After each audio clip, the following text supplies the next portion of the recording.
जय शिवराय. कन्नड शहर किंवा ग्रामीण भाग जिथेही घरगुती रेग्युलर लाईट बिल तुम्ही लोकांनी भरलेलं असेल तिथे आता तुम्ही लाईट बिल भरायचं नाहीये, कारण की नुकसान भरपाईचे पैसे आता येणं सुरू झाले.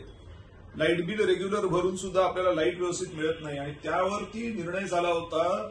मी कोर्टात केस घातली होती, त्याची अंमलबजावणी आता सुरू झालेली आहे आणि त्या अंमलबजावणीमधून पैसे येणं सुरू झालेत आणि ते पैसे लवकरात लवकर द्यावे अशा पद्धतीचे आदेश देण्यात आलेले आहेत वरचून MSEBच्या हेड ऑफिसमधून आणि ज्याची प्रत पत्रकारांना मी दिलेली आहे. त्यामुळे आता घरगुती लाईट बिल कोणी भरायचं नाही आणि वायरमॅन लोकांना मी सांगतो की तुम्ही जर का बळजबरी कुठलं लाईट बिल जमा करायला गेलात तर तुमच्यावरती मी कायदेशीर कार्यवाही करायला लावीन.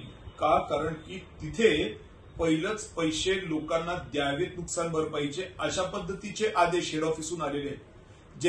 ज्यांना तुम्ही पैसे द्यायचे आहेत त्यांच्याकडून जर उलटे तुम्ही पैसे घ्यायला गेलात तर कायदेशीर कारवाई तर होणारच होणार बॉस तुमच्यावरती. त्यामुळे घरगुती लाईट बिल, शेतीचा तर विषय संपलाच, पण घरगुती लाईट बिल हे मागायच्या भानगडीत कोणी पडायचं नाही.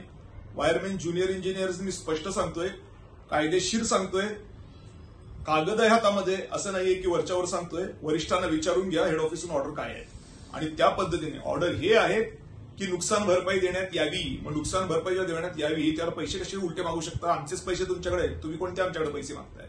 पैसे मागणं बंद म्हणजे बंद. कन्नड शहर असो की कन्नड ग्रामीण असो, घरातली दुकानाची LT कन्झ्युमर ज्याला म्हणतात त्याचे लाईट बिल मागायचे नाहीत. मागितले तर परत उलटी केस ठोकीन, एवढं लक्षात ठेवायचं. मी आमदार असण्याची गरज नाहीये. हे केस मी 6 महिने अगोदर जिंकलो होतो, त्याची अंमलबजावणी सुरू झालेली आहे आणि ती अंमलबजावणी ही आहे. धन्यवाद.